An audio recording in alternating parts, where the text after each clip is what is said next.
सरू के पिता की हो गई अस्पताल में मौत। अनिका ने लगाया सरू पर नया इल्जाम। सीरियल सरू का आने वाला एपिसोड बहुत ही ज्यादा इंटेंस हो चला है। आप सभी को याद ही होगा कि कैसे सरू के पिछले एपिसोड में घबराई हुई सरू की माँ सरू के पास आती हैं और आनंद फानन में वो उस हादसे को बयां करती हैं कि कैसे रात के अंधेरे में उनका कोई पीछा कर रहा था।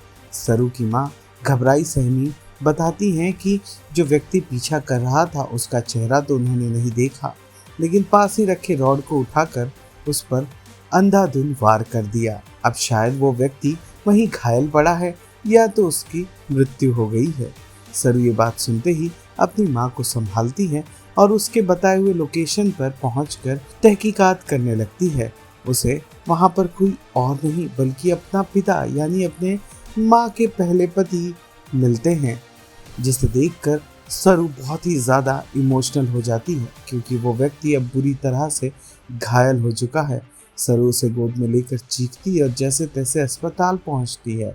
अस्पताल आते ही हालत बद से बदतर होती जाती है, इसीलिए सरू अनिका को बुला लेती है, लेकिन अनिका आती है और सरू पर ही आग बबूला हो जाती है। अनिका को जैसे ही ये बात पता चलती है कि सरू के पिता और उसके पिता एक हैं और सरू की माँ सरोज के चलते उसके पिता अस्पताल में है, तो वो जमीन आसमान एक करने लगती है। इसी दौरान सरू के पिता को थोड़ा सा होश आता है, लेकिन सरू जब उनसे बातचीत करने लगती है कि तभी अस्पताल के उस बेड पर वो दम तोड़ देते हैं। जैसे ही सरू के पिता की मृत्यु होती है वैसे ही अनिका का गुस्सा 7वें आसमान पर पहुंच जाता है और एक बार फिर वो सरू और उसकी मम्मी सरोज को अपने पिता के मौत का कारण बताती हैं, यहाँ तक कि वो सरू की माँ को हत्यारा भी बना देती हैं। अब देखना तो ये और भी ज़्यादा इंटरेस्टिंग होगा कि क्या सरू अपने और अपनी माँ के माथे पर लगे इस इल्ज़ाम को मिटा पाएंगी और कहानी में कोई नया मोड़ ला पाएंगी या नहीं।